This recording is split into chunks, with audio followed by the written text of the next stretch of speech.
వ్యవసాయ అనుబంధ రంగాల్లో పాడి, కోళ్ల పరిశ్రమ అధిక పెట్టుబడితో కూడుకున్నవని గ్రహించి తక్కువ పెట్టుబడితో కుందేళ్ల పెంపకాన్ని ప్రారంభించాడు ఖమ్మం జిల్లా కామెపల్లి మండలం పండితాపురానికి చెందిన ఓ యువ రైతు.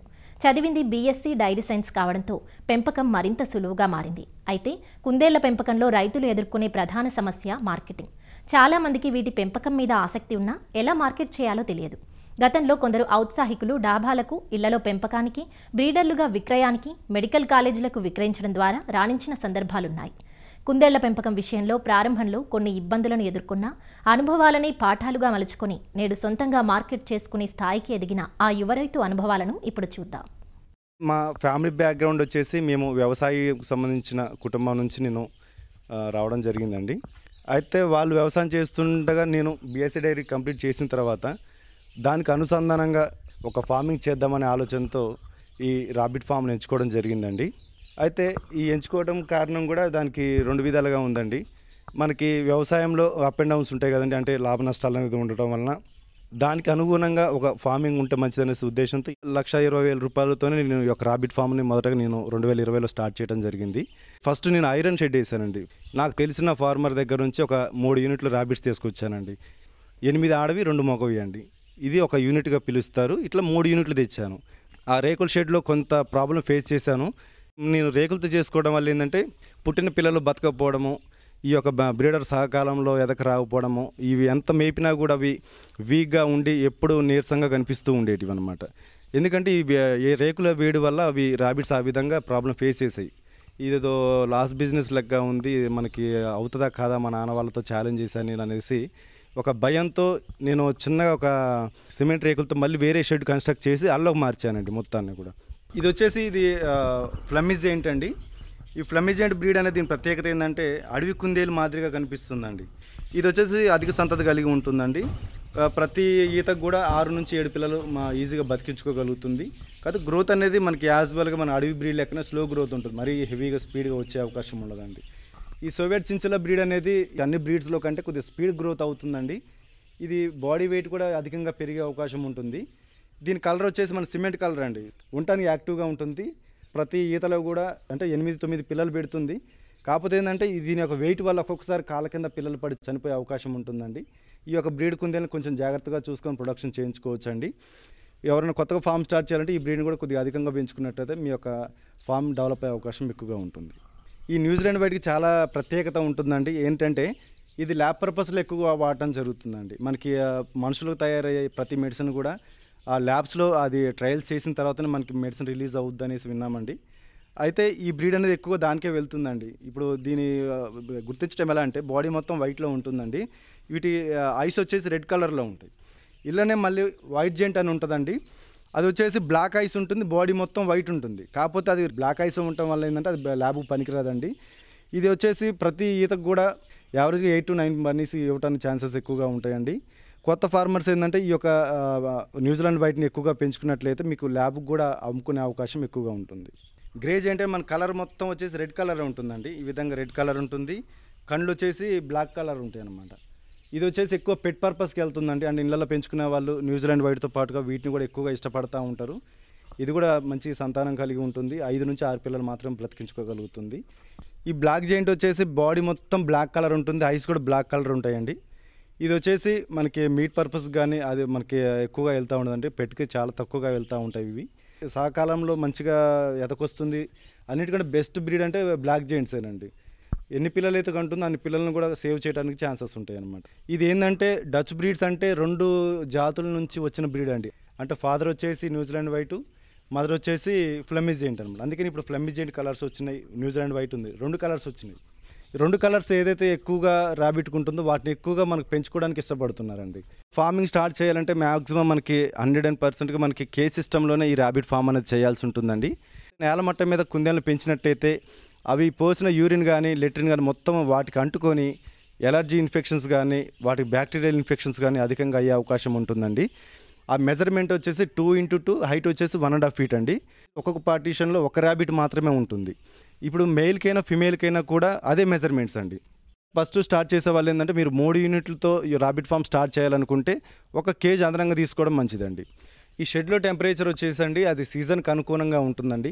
2 సీజన్లు బెస్ట్గా ఉంటాయి. అంటే rainy season and winter season మనకి ర్యాబిట్ ఫామ్కి చాలా బెస్ట్ సీజన్స్ అండి. ఈ సమ్మర్ సీజన్ వచ్చేసరికి మనకి టెంపరేచర్ అనేది చాలా హెవీగా ఉంటుందండి. మన షెడ్ పైన జమ్మి కప్పించిన తర్వాత స్ప్రింక్లర్ సిస్టమ్ పెట్టుకోవచ్చండి. అది లేదు మీకు స్ప్రింక్లర్ సిస్టమ్ మీకు ఇబ్బందిగా ఉంది, వాటర్ ఫెసిలిటీ మీకు లేదు అనుకున్నట్లయితే ఆ తీగ జాతి మొక్కలన్నిటిని మనం నాటుకున్నట్లయితే అవి 6 to 7 monthsలో మొత్తం మనకి షెడ్ మొత్తం పైన పాకే అవకాశం ఉంటుందండి. లేదు మొక్కలు కూడా మేము నాటలేదు, మాకు ఇప్పుడే స్టార్ట్ చేసాము, ఇబ్బందిగా ఉంది అండి, షెడ్ బాగా వేడిగా ఉంటుంది అని మీరు ఉద్దేశించినట్లయితే మనకి గోన బస్తాలు అంటాం కదండి, ఆ బస్తాను కూడా ఈ విధంగా మనకి గ్రీన్ మ్యాట్ కట్టినట్టుగా సైడ్ అమ్మటి కట్టేసి వాటిపైన మన వాటర్ స్ప్రే చేసినట్లయితే ఆ షెడ్ లోపలికి ఆ వేడిని రానియకుండా చాలా మనకి సహాయం చేస్తుందండి. ఫీడ్ ప్రమాణాలు చెప్పాలంటే ఒక పూట వచ్చేసి దానా ఇవ్వాలి, ఒక పూట వచ్చేసి గ్రీన్ గ్రాస్ ఇవ్వాలి.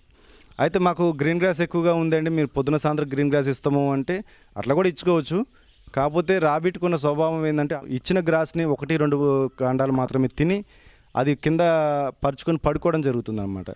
ఆ విధంగా పడుకోవడం గ్రాస్ వేస్టేజ్ అవుతుందండి. అందుకని మీరు మార్నింగ్ టైంలో దానా ఇచ్చేటట్టు మీరు ప్రణాళికలు రెడీ చేసుకునండి. సాయంత్రం వచ్చేసి గ్రాస్ ఇవ్వాలి. చాలామంది కుండలలో వాటర్ పెడతా ఉంటారండి, దానివల్ల ఏంటంటే వాటర్ కంటామినేషన్ జరుగుతుంది. మేము నిప్పల్ సిస్టమ్ వాడతామండి, మీరు చూస్తున్నారు కదా అవి రెడ్గా కనిపించే మొత్తం నిప్పల్ సిస్టమ్ అనమాట. మనం మెడిసిన్ కూడా వాటర్ సాల్యుబుల్ మెడిసిన్స్ ఇస్తూ ఉంటాం కుందేలకి ఎప్పుడు, ఎందుకంటే మా దగ్గర ఎక్కువ ఉన్నాయి కాబట్టి ప్రతిదానికి కూడా వాటర్ ఇవ్వలేమండి. ఏదైతే వాటర్ ట్యాంక్ ఉందో దాంట్లో మనకి సరిపడా కాంపోజిషన్స్ మొత్తం మెడిసిన్ కలిపేసి ఈ నిప్పల్ సిస్టమ్ ద్వారా మేము వాటర్ ఇవ్వడం జరుగుతుందండి. బ్రీడింగ్ ప్రాసెస్కి వచ్చేసరికి అండి ఇప్పుడు ర్యాబిట్ అనేది దాని యొక్క జీవితకాలంలో 6వ నెల నుంచి బ్రీడింగ్ స్టార్ట్ చేస్తుందండి. ఇయర్లీ వచ్చేసి మనకి 4 సార్లు ఈనుతుంది. అదే లేదు మేము జతలెక్క పెంచుకుంటామంటే ప్రతి నెల కూడా ఈనే అవకాశం ఉంటుందండి. కాకపోతే హెల్త్ కండిషన్ బాగుండదు. ఇయర్లీ 4 క్లచెస్ అనుకున్నా కానీ దీని లైఫ్ స్పాన్ వచ్చేసి 80 years వరకు ఉంటుందండి.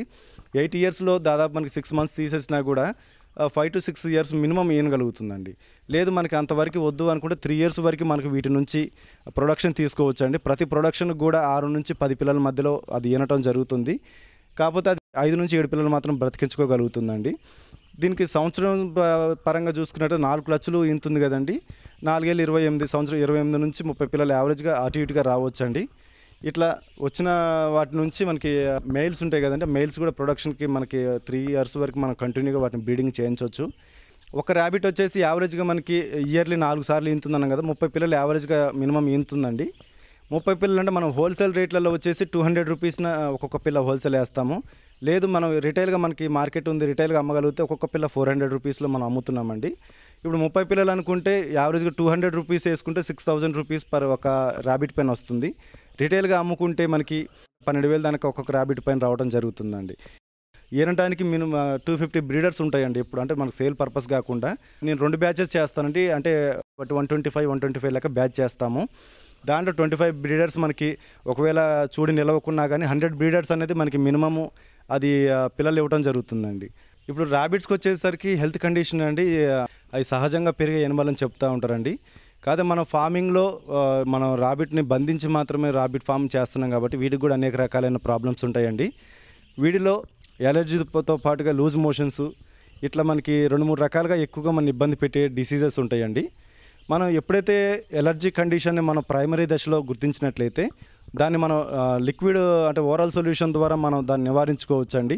వీటికి లూజ్ మోషన్స్ ఇప్పుడు ఏ విధంగా వస్తుందంటే ఎప్పుడైతే మనం తడిగడ్డి లేదా మనకి స్టాక్ ఉన్న గడ్డి ఇటువంటి పదార్థాలు ఎప్పుడైతే మనకి గడ్డి పదార్థాలు ఇస్తున్నామో అది తిరిగి అరిగించుకోలేదండి. అది ఇండైజెషన్ ప్రాబ్లం వల్ల అది లూజ్ మోషన్స్ అయ్యి దానికి తగ్గట్టు ట్రీట్మెంట్ చేసినట్టయితే బ్రీడర్ మనకు సేఫ్గా ఉంటుందండి. ఇప్పుడు మీకు కనిపిస్తున్న ఈ బాక్స్ వచ్చేసి అంటే నెట్ బాక్స్ అంటామండి.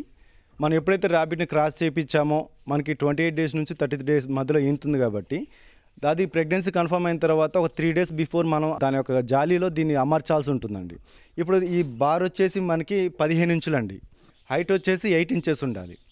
మనకి బ్యాక్స్ అంటే 3 sides కూడా అదే మెజర్మెంట్స్తో ఉంటుంది. అంటే లోపల వచ్చేసి మళ్ళీ 8 inches ఉండాలి మనకి వెడల్పు వచ్చేసి.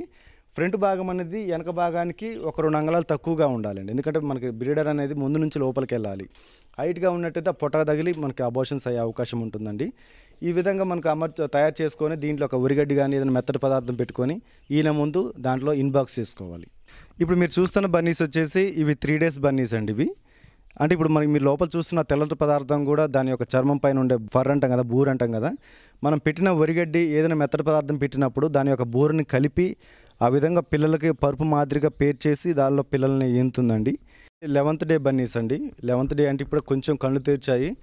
ఈ పొజిషన్లో ఏంటంటే మనం బన్నీస్ని టచ్ చేసినట్లయితే అవి బెదురుతున్నట్లుగా అది మనం హ్యాండిల్ చేయడానికి కూడా ఈజీ అవుతుంది. మీరు చూసిన బెదురుతున్నట్లుగా ఉంటాయి అన్నమాట. ఎప్పుడైతే ఫుల్గా కళ్ళు తెరిచి 20 days వస్తుందో అప్పుడు మాత్రమే మన బన్నీస్ని హ్యాండిల్ చేయడానికి ఈజీగా ఉంటుందండి. కొత్త వాళ్ళు వచ్చేసి ముద్దుగా పట్టుకుంటూ ఉంటారండి చేతిలోకి. అవి ఏంటంటే అవి భయపడుతున్నట్టుగా ఉండి కింద పడి చనిపోయిన సందర్భాలు ఎన్నో ఉన్నవి. ఇది వచ్చేసండి ఇప్పుడు 13 to 14 days మధ్యలో అంటే కళ్ళు పూర్తిగా తెరిచాయండి. దాదాపు 20 days వరకు కంటిన్యూగా పాలు మాత్రమే తాగుతుందండి. 20 days తర్వాత కళ్ళు తెరుస్తుంది కాబట్టి పర్ఫెక్ట్గా ఆ 20 days నుంచి మేత ఎలా తినాలి ఏంటనేది 20 days నుంచి మేత తింటూ నేర్చుకుంటుందండి.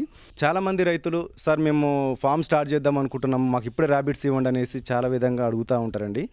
కాకపోతే మీరు కొత్తగా స్టార్ట్ చేసే వాళ్ళకి మేము చెప్పే సజెషన్ ఏంటంటే, మీరు ఎప్పుడైతే ఫామ్ స్టార్ట్ చేద్దాం అనుకుంటున్నారో ఒక 2.5 months మనకి యావరేజ్గా గ్రాస్ నాటుకోవాలండి.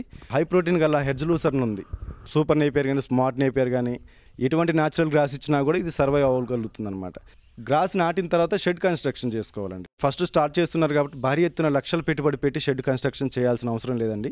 దీనికి యావరేజ్గా ఒక 40-50 వేలల్లో మనకి 20x30 లేదా 30x40 ఇట్లా తక్కువ పెట్టుబడులను మీరు అనుకున్న ఎస్టిమేషన్లో తక్కువ షెడ్ కన్స్ట్రక్షన్ చేసుకొని ఇంకా తక్కువలో అవ్వాలి అంటే సజెషన్ చేయమంటే మేము తాటాకులతో చెప్తామండి. ఈ మంటలు ఇటువంటివి అందుకుంటాయి అనేసి భయంతో మీరు చేసే దాంట్లో సిమెంట్ రేకులు అనేది అంటే దానికి దీనికి 20,000 వేరియేషన్ ఉంటుంది. సిమెంట్ రేకులు వేసుకొని మీరు ఫార్మింగ్ స్టార్ట్ చేసుకోవచ్చండి. షెడ్ కన్స్ట్రక్షన్ చేసుకున్న తర్వాత ఎక్కడైతే మీ దగ్గర సమీపంలో మంచి బ్రీడర్స్ ఇచ్చే బ్రీడర్ ఉన్నారో వారి దగ్గరికి వెళ్ళి మాకు ఇన్ని బ్రీడర్స్ కావాలండి, ఒక 2 యూనిట్ల 3 యూనిట్ల అనేది మనకి వాళ్ళు చెప్తారండి.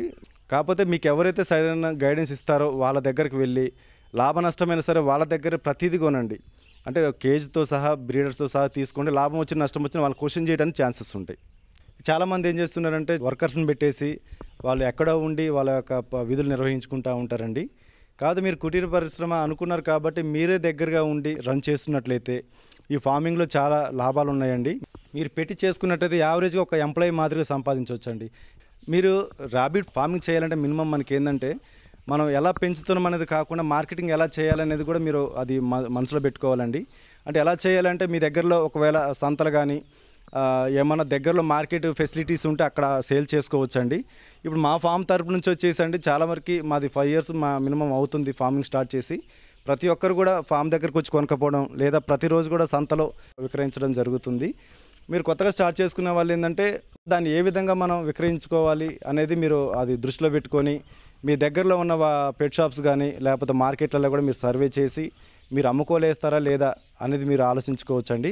లేదా అమ్ముకోలేని పక్షంలో మా దగ్గర బ్రీడర్స్ ఉంటారు కాబట్టి మేము బైబ్యాక్ పాలసీ కూడా ఇస్తూ ఉంటామండి.